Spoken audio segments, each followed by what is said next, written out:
Welcome to the Meet Me podcast, a podcast all about our multifaceted human nature and constant journey through self-discovery, with personal stories and insights around trauma, motherhood, relationships, spirituality, and individuality.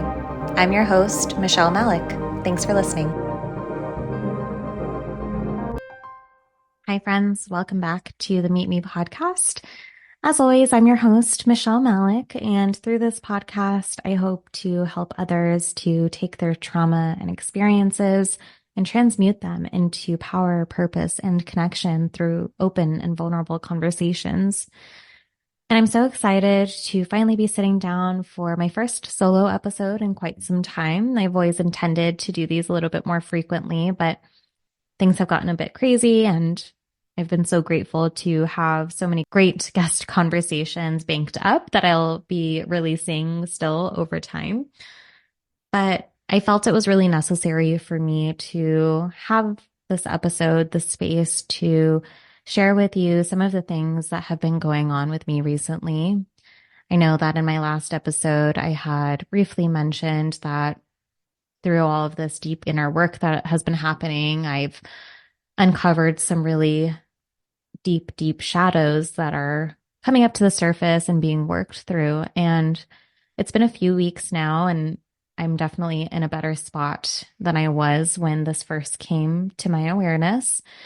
And so I wanted to just share some of the things that I've been realizing about myself, my life, my upbringing, my childhood, something that's been pretty earth-shattering, to be honest, and really has taken me for quite the journey of healing something new and uncovering deeper and deeper layers, which is what healing is all about. You think you healed one thing and then something else appears.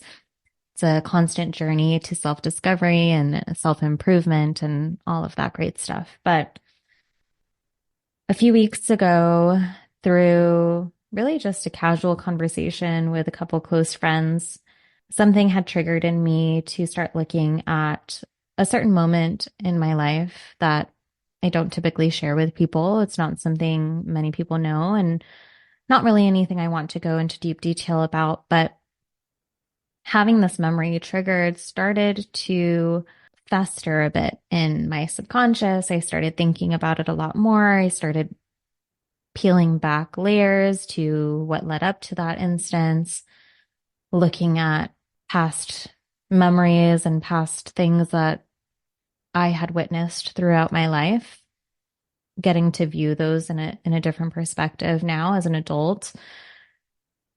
And through this process over the course of a couple days from first being triggered to look at this, I had unfortunately uncovered that I lived with and was exposed to a child predator.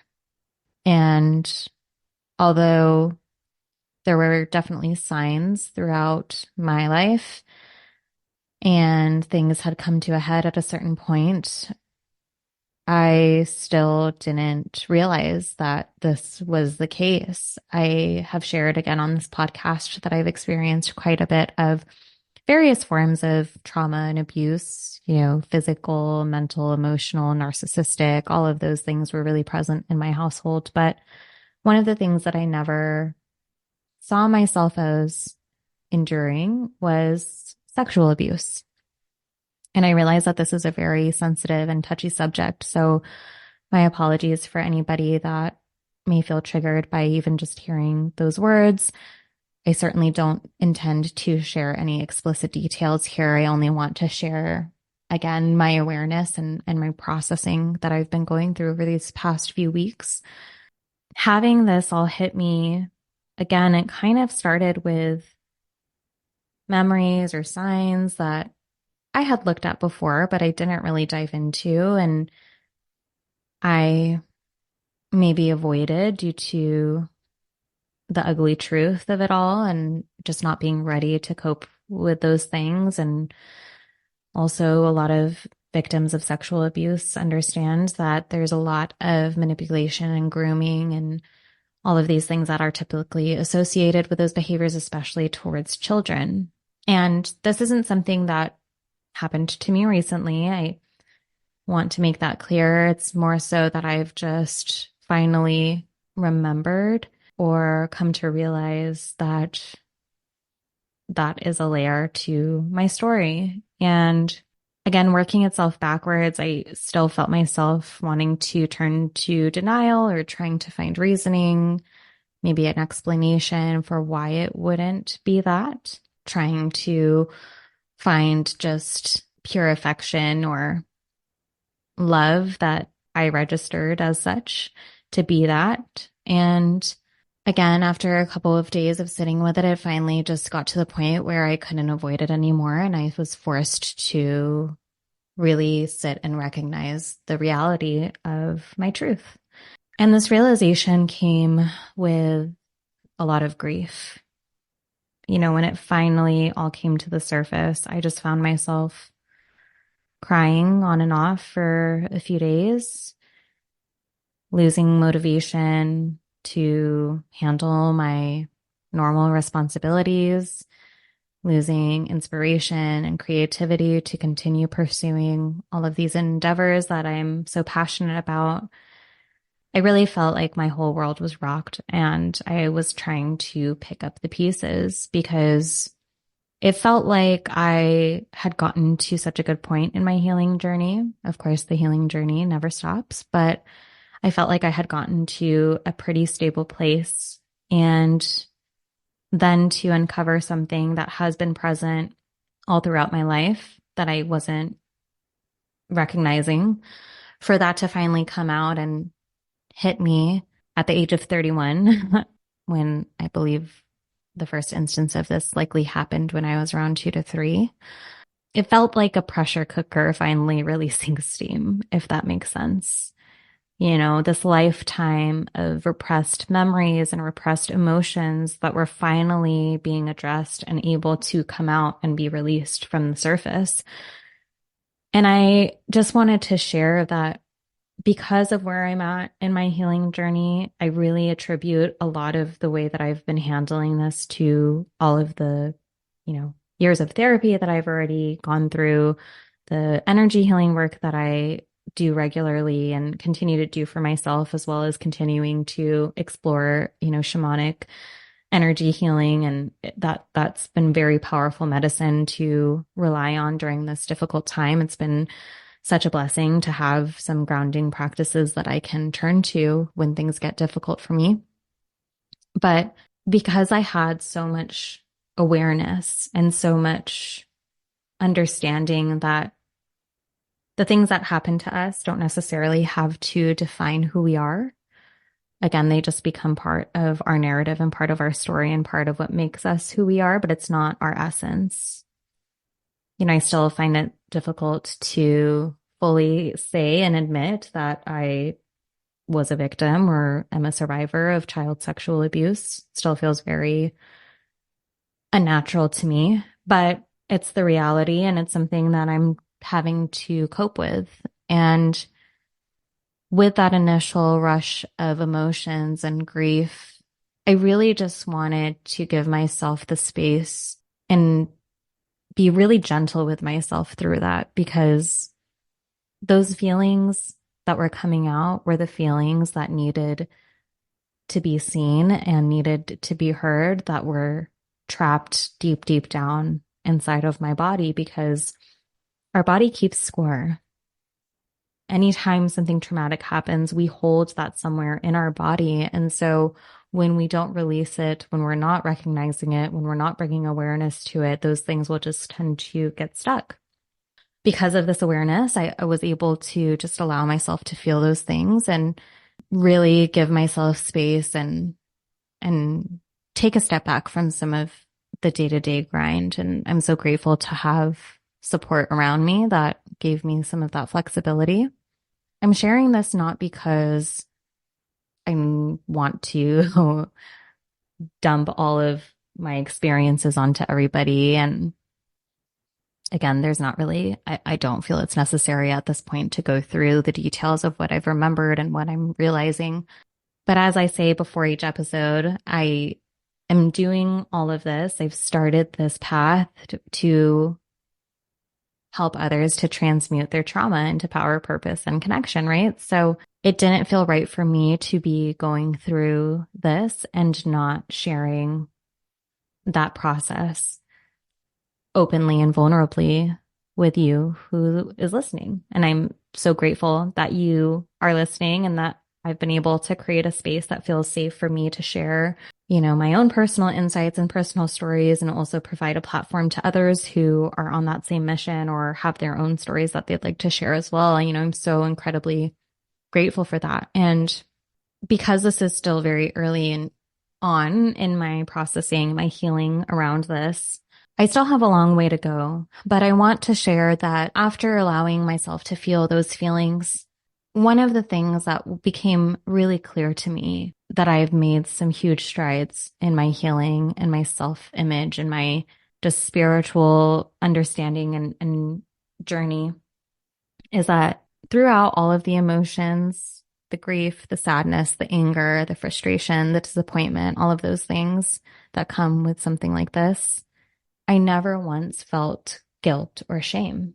And that's saying a lot for somebody like me who has spent a lifetime people pleasing and being guilted or shamed into decision making or trying to be somebody else or do something else to receive love, especially again throughout my childhood and my upbringing. And again, I've started to kind of shed those stories for myself, but sometimes they still linger. And this definitely could have initiated me to spiral down back into some really self-destructive behaviors and mentalities. And not to say that I haven't had my moments, because I certainly have. As I always say, healing is not a straight line. And so with this new information, there's been some difficult processing, and, I'm discovering new triggers that were not there before because I didn't know that they would be triggers, because I didn't know that this was an issue that I had dealt with.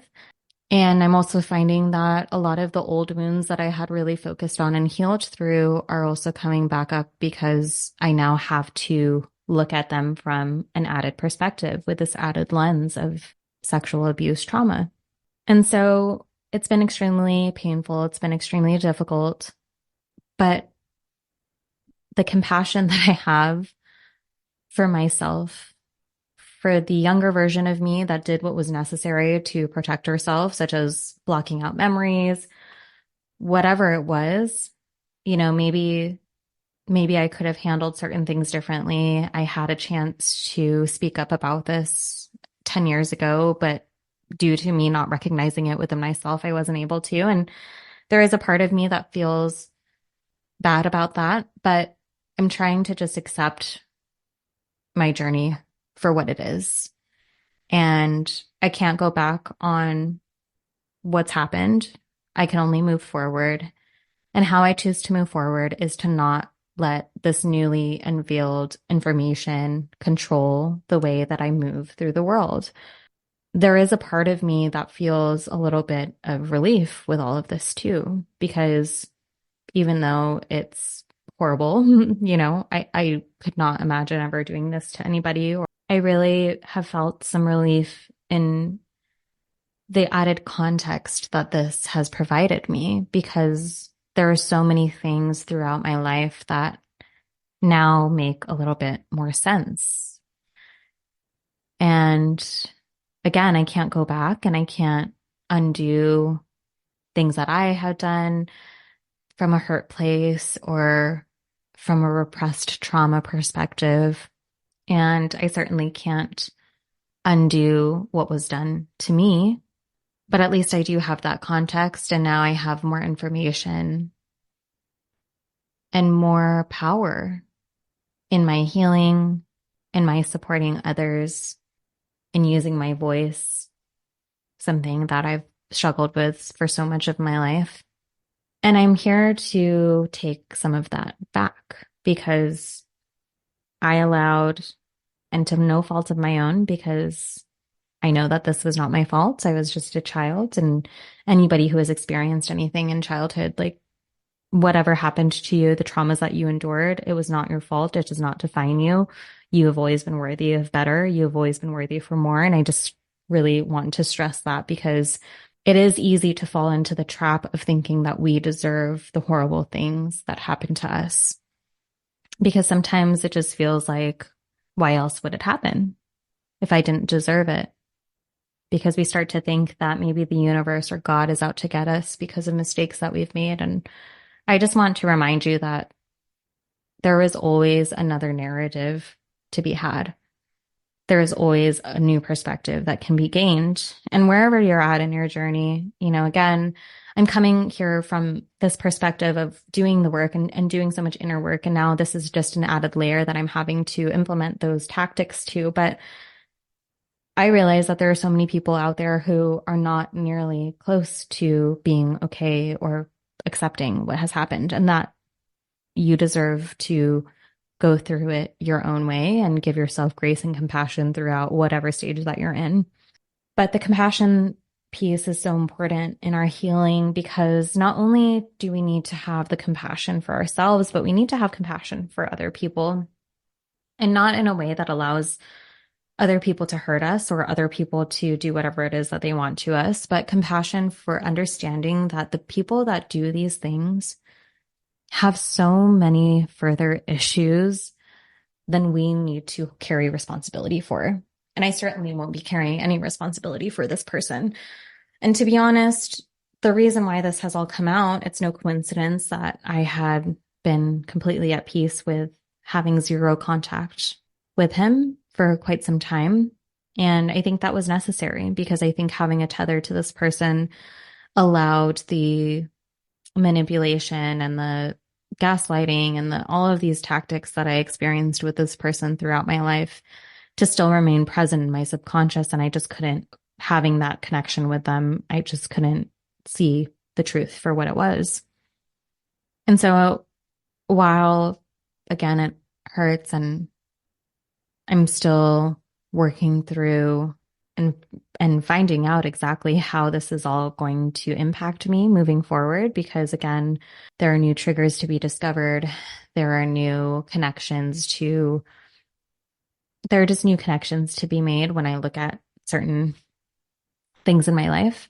But at the end of the day, I'm extremely, extremely grateful to have come to this realization at this point in my life, because I know I'm lucky in that a lot of people have to face this in even more difficult stages of their life.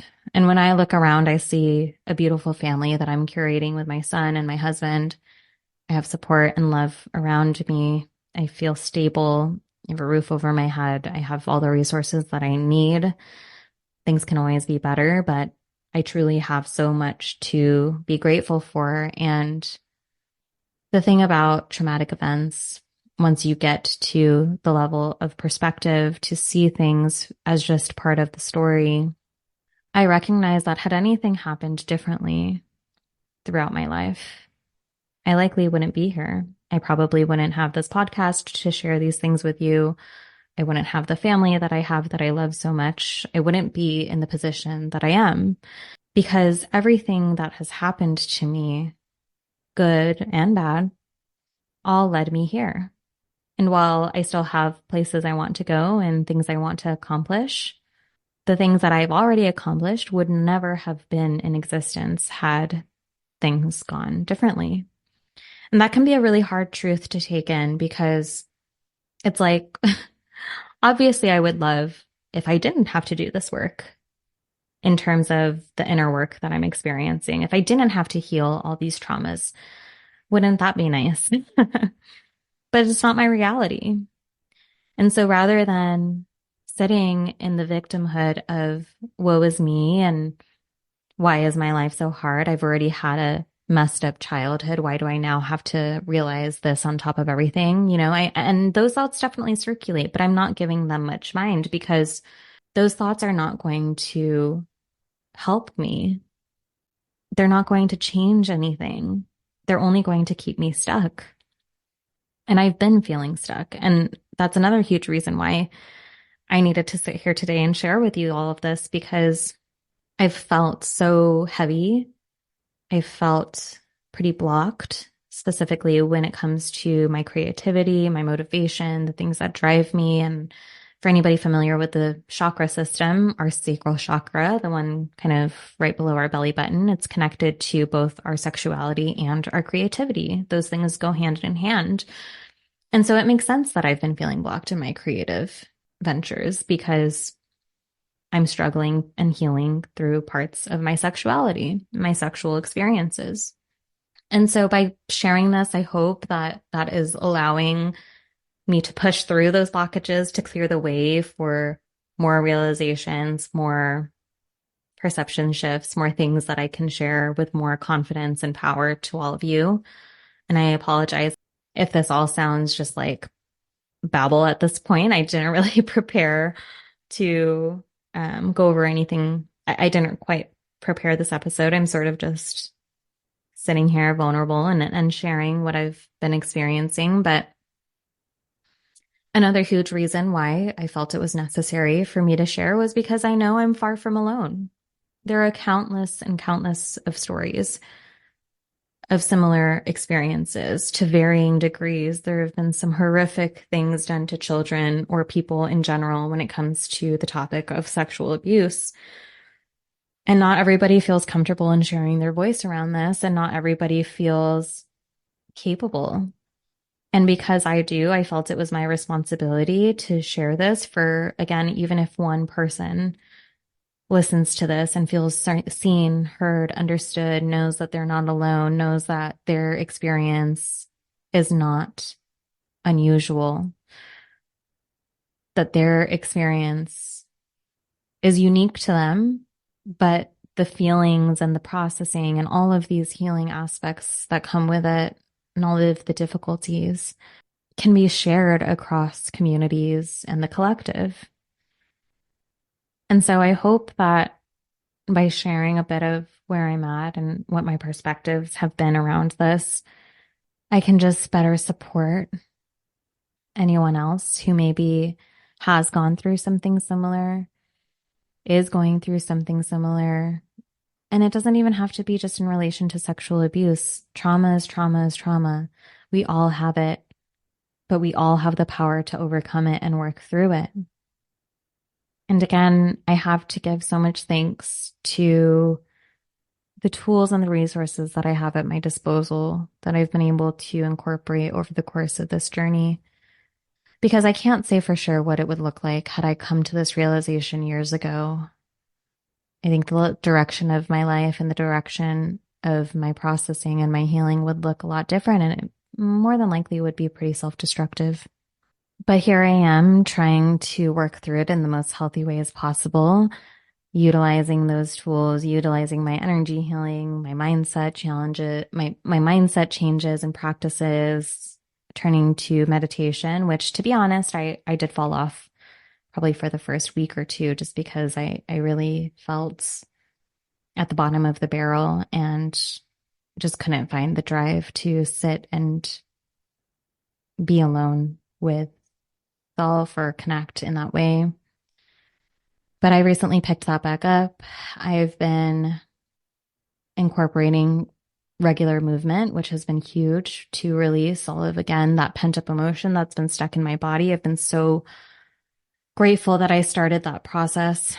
Something I've been putting off for quite some time. And again, just everything in perfect timing, because by the time I had already started and committed to that movement, it really has assisted me in working through these emotions and again, just being more gentle with myself when things come up. And so I encourage anybody listening to this, as I always do, to reach out for help, find community, find resources. If you're worried about financial stresses, there are so many tools online that you can use until you're at a place where you can invest in more professional or, hands-on help. Again, I'm always happy to connect with anybody who even just wants to have a conversation about something that they're going through. Again, this is a huge part of why I took the step to be a healer. It's not because I felt like I was better than anybody or knew more or anything like that. It's because I'm actively healing myself and I want to help others start that journey for themselves or to meet them on their journey and assist them in any way that I can. And whether that looks like, a full energy healing session, whether that looks like, again, you just listening to the words that I'm saying and trying to find some sort of motivation to keep moving forward through that, or connecting one-on-one with anybody who, again, just wants to share feedback or share their experience. And if anything resonated with you that I've shared so far, and I apologize if maybe this seems very vague and cryptic at times. Again, I just really wanted to stay away from doing a full trauma dump because this is so fresh and going through the details and all of the realizations and all of the difficulties that I've had to uncover in every instance of everything. I just didn't feel like there was value in that because I don't need to bring you guys down to that level. I'm here to lift you up, but I'm here to, again, provide support and help to bring in this higher perspective. And so I thank you so much for your time and your energy for just allowing me to come onto this platform, a platform that I feel proud to have created, a platform that I hope has impacted you, even if it's in the smallest way, and a platform that I truly, truly am looking forward to growing and seeing how it can impact others through their process. For anybody who, again, is going through or has gone through something similar, please know that I hear you. I see you. I'm sending love your way. And again, I'm right there with you on my healing journey as well. This is going to be something that I now have to bring into the rest of my life. I'm going to have new triggers appear regularly, especially being a mother. I have a son who is 2.5, around the age that I was when this happened to me. And I'm receiving constant reminders, but I'm also receiving constant reminders of what I'm capable of and of my resilience. And that is what I choose to focus on. I choose to look to pride for myself, for surviving and thriving, even though sometimes it doesn't feel like I am. I am truly working towards that, and I'm proud of how far I've come and still looking forward to the rest of my journey ahead. And I want that for everybody who is listening to this. I want you to feel that. I want you to recognize and uncover new traumas and feel your feelings and let it hurt and let it, scream, cry, whatever it is that you need to do. But don't let it make you think for a second that you're unworthy of a life that you love, of a life that you desire, because I promise you, you are. And that's really all I want to share for today. Again, thank you so much, as always, for the time shared here. I do plan to make updates to the healing sessions that I offer over the next month or so. And so I just wanted to do a quick call out for anybody interested in booking a healing session with me or a free consultation. Those are available on my website. I'll put that link in the bio. You can always connect with me on Instagram or Threads at meetme-michelle as well. And so for anybody who is wanting to take advantage of the introductory pricing that I have listed for those healing sessions, now is the month to do that. I will be phasing into some changes just with the new tools that I have learned over the course of my Shaman Academy. We'll probably start implementing those come May. So again, if you're interested in healing with me at the introductory level of $45 a session, please do reach out. I look forward to the opportunity to heal with you, and let's just continue this journey together. If you enjoyed this episode or any previous episodes, please don't forget to rate, share, and subscribe to the podcast. I'm so excited for some of the upcoming content and can't wait to share with you so soon. Until then, bye for now.